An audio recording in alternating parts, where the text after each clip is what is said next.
Hello and I welcome you to Vigyan recharge. क्या हो अगर आप 100 साल से ज्यादा जी सके, कैंसर जैसी बीमारियां ना हो और भविष्य में ऐसे बच्चों का जन्म हो जो स्मार्ट हो, स्ट्रांग हो, आसानी से बीमार ना पड़े। और ये तो कुछ भी नहीं, अब जरा ये सुनिए, सिर्फ मात्र सड़क पर थूक देने से आपको मारने वाले हथियार बनाए जा सकते हैं। कैसे, आगे पता चलेगा। सन 2017 में रशिया की सरकार ने जम के शोर मचाया था कि फॉरेन देश के एजेंट्स ने उनके सोल्जर्स की एक बहुत ही कीमती चीज चुरा ली है। और अगर आपको इस खबर के बारे में पता है तो आपको यह भी पता होगा कि रशिया की सरकार किन कारणों की वजह से इतनी डर गई थी। तो आपके दिमाग में जितने भी सवाल घूम रहे हैं उन सब का जवाब है डीएनए। और अब हम जानेंगे कि ये क्या होता है और क्या कर सकता है। Welcome to genetic engineering. तो डीएनए की फुल फॉर्म है डीऑक्सीराइबोन्यूक्लिक एसिड। आपकी बॉडी के लगभग हर एक सेल में ये मौजूद है, यानी कि आपकी पूरी जिंदगी की एक स्क्रिप्ट जो ये डिसाइड करेगा कि आपके बालों का रंग क्या होगा, आपकी हाइट कितनी बढ़ेगी, आप कितने इंटेलिजेंट रहोगे, कैंसर से लड़ने के चांस, आपका मेटाबॉलिज्म, अलग अलग एलर्जीज के खिलाफ आपकी बॉडी का डिफेंस मैकेनिज्म और आपका इमोशनल बिहेवियर। यानी कि अगर आपके किसी महिला या पुरुष मित्र ने आपसे बोलना छोड़ दिया तो ऐसी स्थिति में आप इमोशनली कैसे बिहेव करोगे, ये भी आपका डीएनए यानी कि आपकी जीन्स डिसाइड करती हैं। अब ये जो डीएनए है ये छोटे छोटे टुकड़ों से मिलकर बनता है जिन्हें हम कहते हैं जीन्स। अब हर एक जीन का अपना एक काम है। जैसे BRCA1 जीन अगर म्यूटेट हो जाए तो महिलाओं में ब्रेस्ट कैंसर का खतरा बढ़ जाता है और एंजेलिना जोली को इसी म्यूटेशन की वजह से ब्रेस्ट कैंसर हुआ था। अगर HBB जीन आपकी म्यूटेट हो जाए तो कमजोरी, थकान और रोग प्रतिरोधक क्षमताएं घट जाती हैं। यूरोप में लोगों के लाल बालों के लिए MC1R जीन का म्यूटेशन जिम्मेदार है। वैसे तो हर इंसान के 99.9% जीन्स एग्जैक्टली सेम होते हैं, लेकिन 0.1% का ये जो डिफरेंस है यही वो अंतर है जो आपको जीनियस या जायंट कुछ भी बना सकता है। अब जरा आप ये सोचिए कि अगर डीएनए सब कुछ कंट्रोल कर सकता है तो क्या हो अगर हम इस डीएनए को किसी तरह से काबू कर लें। मतलब तब हम अपनी किस्मत खुद लिख पाएंगे और इसका फायदा होगा ये कि हम कैंसर को हटा पाएंगे, अपने मसल्स बढ़ा सकते हैं, अपने इम्यून सिस्टम को और बूस्ट कर सकते हैं। ये तो सच में कमाल की चीज होगी। अब आता है सवाल, क्या हम अपने डीएनए को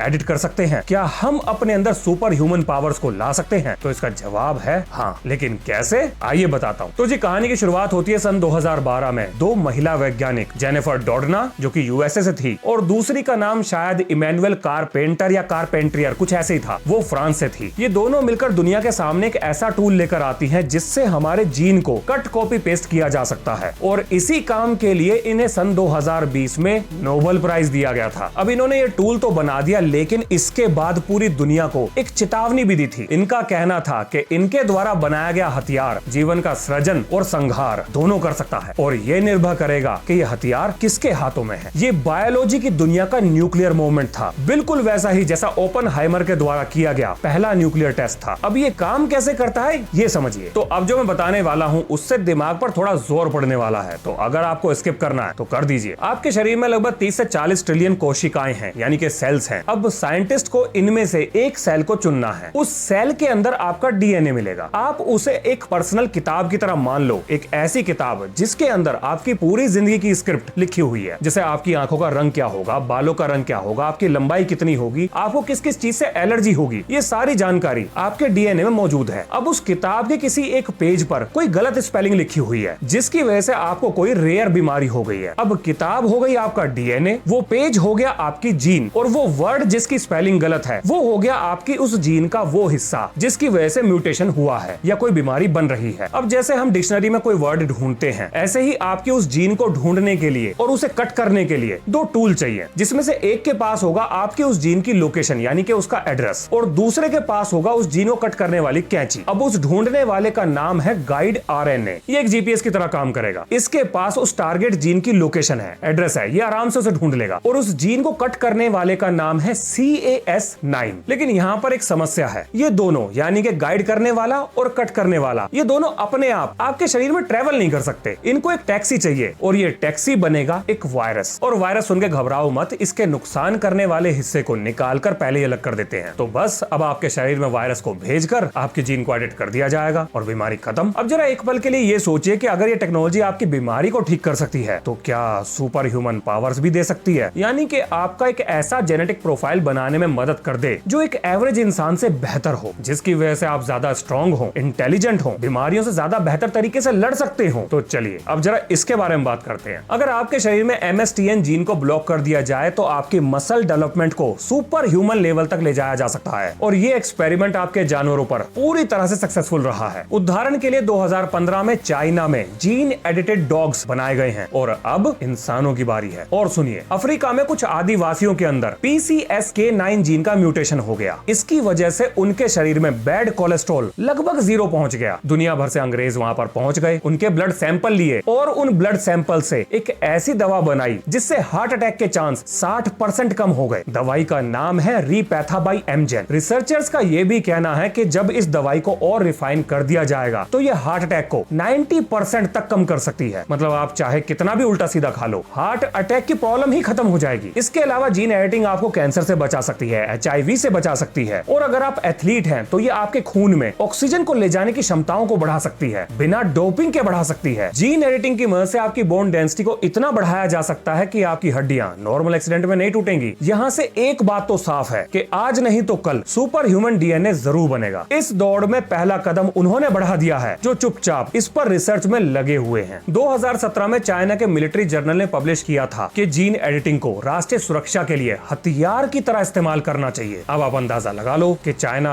जीन एडिटिंग में क्या कर रहा होगा। एक एग्जांपल देता हूं। नवंबर 2018 एक चाइनीज वैज्ञानिक जैन क्वी, इन्होंने पूरी दुनिया के सामने ये कहकर तहलका मचा दिया कि ये दुनिया के पहले जेनेटिकली एडिटेड बच्चों को अपनी लैब में बना चुके हैं। इन भाई साहब ने IVF एम्ब्रोयो का DNA ही एडिट कर दिया। मतलब एक जीन को डिसेबल किया और बच्चे HIV प्रूफ बन गए, यानी कि उन्हें कभी HIV इन्फेक्शन हो ही नहीं पाएगा। और ये बच्चे 2 जुड़वा बहनें थी जिनका नाम था लूलू और नाना। इस खबर के बाहर लगती पूरी दुनिया ने हल्ला मचाया कि चाइना ये सब क्या कर रहा है। अब भाई साहब चाइना ने जल्दबाजी में अपने वैज्ञानिक को 3 साल के लिए जेल में डाल दिया, इनकी लैब पर ताला लगा दिया, इनके सारे रिसर्च पेपर्स जो हैं सीज कर लिए गए। पर उन बच्चों का क्या, उनका DNA तो पूरी तरह से बदल गया। उनकी तो जिंदगी एक एक्सपेरिमेंट बन गई। मतलब सिर्फ एक इंसान ने डिसाइड करा कि वो प्रकृति के कोड के साथ छेड़खानी कर सकता है और उसने कर दिया। अब देखो, आप ये सोच रहे होंगे कि भाई चाइना ने चलो ठीक है इसको जेल में डाल दिया, बढ़िया करा, ऐसा ही करना चाहिए था। तो नहीं भाई साहब, ये सच नहीं है। चाइना ने इनको इसलिए जेल में नहीं डाला कि इन्होंने 2 बच्चों की जीन्स को एडिट कर दिया था, नहीं, बल्कि इसलिए डाला कि इन्होंने ये खबर दुनिया में क्यों फैला दी। अगर चुपचाप ये अपनी रिसर्च को चाइनीज गवर्नमेंट के हाथ में पकड़ा देते, कुछ भी नहीं होता। पर इन्होंने ये जो ढोल बजाया, इसकी वजह से जेल में चले गए। और ये बात इस चीज से साबित होती है कि जो चाइना अब कर रहा है वो तो इन डॉक्टर साहब के द्वारा किए गए एक्सपेरिमेंट से भी ज्यादा खतरनाक है। अब ये सुनिए, चाइना का BGI ग्रुप दुनिया का सबसे बड़ा जेनेटिक मटेरियल कलेक्टर है, यानी कि जीनोम कलेक्टर है। वो ना सिर्फ अपनी पूरी पॉपुलेशन का DNA डाटा इकट्ठा करने में लगा हुआ है, बल्कि वो ये डाटा पूरी दुनिया से इकट्ठा कर रहा है। यहाँ तक कि नए पैदा हुए बच्चों का डाटा भी वो इकट्ठा कर रहा है। लेकिन अब आप ये सोच रहे होंगे कि वो ये कैसे कर पा रहा है। तो जरा याद करिए कि आपने क्या कोविड के दौरान अपनी टेस्टिंग कराई थी कि कहीं आपको कोविड तो नहीं? अगर हाँ, तो भाई साहब गया आपका DNA। बस इतना ही करना होता है। आपका बाल मिल जाए, खाल मिल जाए, ब्लड सैंपल मिल जाए, थूक मिल जाए, इन सारी चीजों से आपके DNA के डाटा को निकाला जा सकता है। अब यहाँ पर आपके दिमाग में ये सवाल भी आ सकता है कि इतनी बड़ी जानकारी का ये लोग करेंगे क्या? मतलब इससे क्या चीज हासिल होगी? देखो, इंडियन, चाइनीज, यूरोपियन, अफ्रीकन, ये सब बिल्कुल अलग दिखते हैं। यहाँ तक कि भारत में नॉर्थ इंडियन, साउथ इंडियन और नॉर्थ ईस्ट के लोग भी थोड़े थोड़े अलग दिखते हैं। हम सभी के अपने अपने जेनेटिक मार्कर्स होते हैं, यानी कि जेनेटिक डिफरेंस होते हैं। अब अगर किसी को जेनेटिक मार्कर्स पता चल जाए तो वो बायो वेपन बना सकता है, टारगेटेड बायो वेपन बना सकता है, जो सिर्फ एक कम्युनिटी को हार्म पहुंचाएंगे, सबको नहीं। मतलब अगर किसी को मेरा DNA हाथ लग जाए तो वो मेरे जेनेटिक मटेरियल को स्टडी करके मेरी कमजोरी को पता लगा सकता है और ऐसा बायो वेपन बनाया जा सकता है जिसे भरी भीड़ में छोड़ने पर वो सिर्फ मुझे ही नुकसान पहुंचाएगा। ये संभव है। इस समय ये काम हो रहे हैं, इन पर जबरदस्त रिसर्च चल रही है। और अगर आप ये सोच रहे हो कि ये जीन एडिटिंग सिर्फ बायो वेपन तक ही सीमित है, इसके अलावा इसका क्या ही नुकसान होगा, तो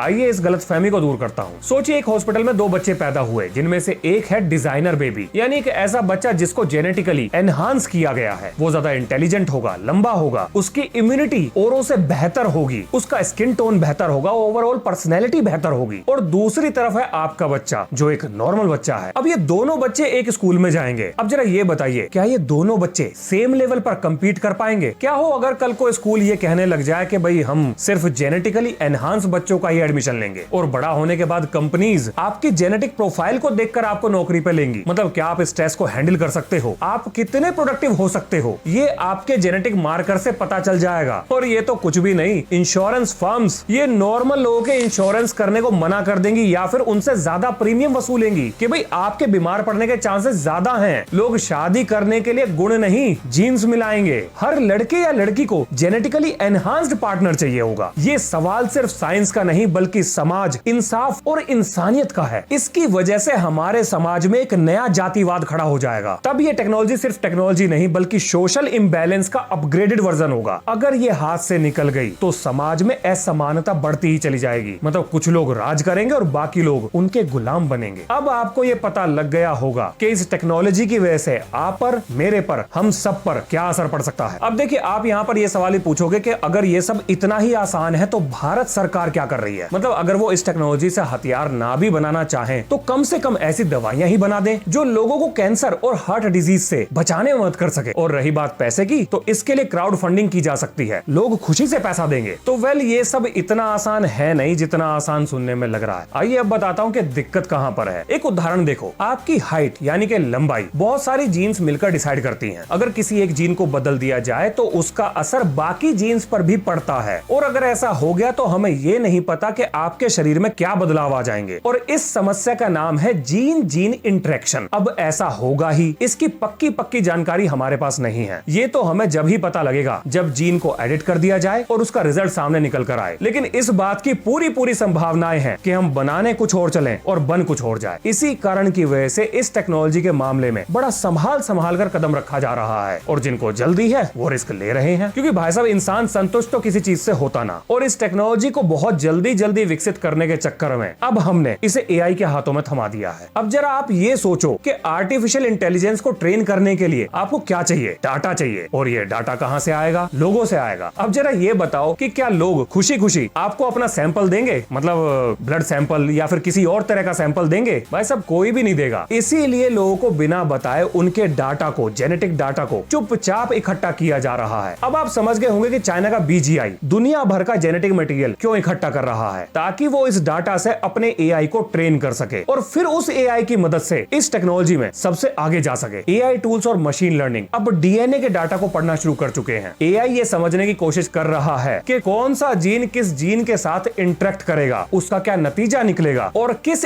स्पेसिफिक जीन को एडिट करना है। ये सब असली एक्सपेरिमेंट से पहले ही हमें पता लग जाएगा। और अगर आपको इस चीज को और तेज करना है तो उसके लिए चाहिए आपको क्वांटम कंप्यूटर, जिसके ऊपर मैं पहले एक वीडियो बना चुका हूं और आप चाहो तो इस वीडियो के बाद उसे देख सकते हो। बढ़िया वीडियो है। एक बात को बहुत अच्छे से समझ लीजिए कि दुनिया में कोई भी टेक्नोलॉजी जो बनाई जाती है, आम लोगों को उसके बारे में पता लगने से पहले उसका मिलिट्री यूज ढूंढा जाता है। ये एक वेल नोन फैक्ट है। इसका मतलब ये हुआ कि अब एआई एक सुपर ह्यूमन फौज को खड़ा करने वाला है। तो चलिए अब आपको भविष्य के सोल्जर्स के दर्शन कराता हूँ। आपने यूएस की डिफेंस एजेंसी डार्पा का नाम तो सुना ही होगा, जिसको दुनिया में हर नए तरीके के हथियार का जन्मदाता होने का क्रेडिट दिया जाता है। उसी डार्पा की बात कर रहा हूँ। तो भाई साहब, डार्पा ने advance tool for mammalian genome engineering नाम से एक प्रोजेक्ट शुरू करा है, जिसका मकसद है ऐसे सुपर सोल्जर्स को डिजाइन करना जिनका तेज दिमाग हो, वो परिस्थिति को बेहतर तरीके से समझे, जिनकी मसल, मेमोरी और इम्यूनिटी तीनों अपग्रेड हो जाएं। ये चीजें कल का फ्यूचर नहीं, आज का प्रेजेंट है। 2017 में मॉस्को में जो कॉन्फ्रेंस हुई थी, उसमें व्लादिमीर पुतिन ने कहा था कि जेनेटिक इंजीनियरिंग न्यूक्लियर बॉम्ब से भी ज्यादा खतरनाक हो सकती है और जो इसे कंट्रोल करेगा वो दुनिया को कंट्रोल करेगा। अमेरिका में हार्वर्ड यूनिवर्सिटी और कोलोसल बायोसाइंस वुली मैमथ जैसे एक्सटिंक्ट हो चुके प्राणियों को उनके फ्रोजन बालों और हड्डियों की मदद से जेनेटिक डाटा निकालकर जीवित करने पर लगे हुए हैं। मतलब जैसा आपने जुरासिक पार्क में डायनासोर्स को जीवित करते हुए देखा था, ये अब सच होने जा रहा है। और अगर आपको ये लगता है कि ये तो बड़ी अच्छी बात है, हमें भी डायनासोर देखने को मिलेंगे, तो भाई साहब जरा ये सुनिए, कल को इस बात की क्या गारंटी है कि कोई सनकी वैज्ञानिक इस टेक्नोलॉजी का इस्तेमाल करके हिटलर जैसे डिक्टेटर को वापस खड़ा नहीं करेगा और न्यूरोजेनेटिक्स का इस्तेमाल करके उसके अंदर वैसे ही विचार डाले जा सकते हैं जैसे हिटलर के थे। और इसी टेक्नोलॉजी का इस्तेमाल करके ऐसी सेना भी बनाई जा सकती है जो हर हालत में ऑर्डर्स फॉलो करेंगे, डिसओबे नहीं करेंगे। आप जरा एक पल के लिए ये सोचिए कि ये टेक्नोलॉजी कितनी खतरनाक हो सकती है। मतलब बिना एक भी गोली चलाए अगर आपके पास अपने दुश्मन देश के सैनिकों का जेनेटिक डाटा है तो आप ऐसे बायोलॉजिकल वेपन्स बना सकते हैं जो बॉर्डर पर बिना गोली चलाए उन्हें मार देंगे। यही है जीनोम वॉर का असली खतरा। वैसे इस जीनोम वॉर से हमें खतरा तो है, लेकिन बाकी देशों के मुकाबले थोड़ा कम। देखो, हमारा देश बहुत बड़ा है, हमारे सोल्जर्स भी जेनेटिकली बहुत अलग हैं, देश के अलग अलग कोनों से आते हैं और यही जेनेटिक डिफरेंस हमारी ताकत है। और अगर आप ये सब सुनकर ये सोच रहे हो कि हमें अपने डीएनए को बचाना चाहिए, तो मैं जरा आपसे एक सवाल पूछता हूँ, आपको लगता है कि आपका डीएनए का डाटा चाइना के पास नहीं है? बीजीआई ग्रुप सिर्फ आपका ही नहीं बल्कि पूरी दुनिया के अलग अलग हिस्सों से डीएनए के डाटा को इकट्ठा कर रहा है, वो भी बिना उन्हें पता लगे। इसी कारण की वजह से अमेरिका ने उसे ब्लैकलिस्ट कर दिया है। आप अपने डीएनए के डाटा को बचाने की बात कर रहे हो भाई साहब, डाटा तो गया।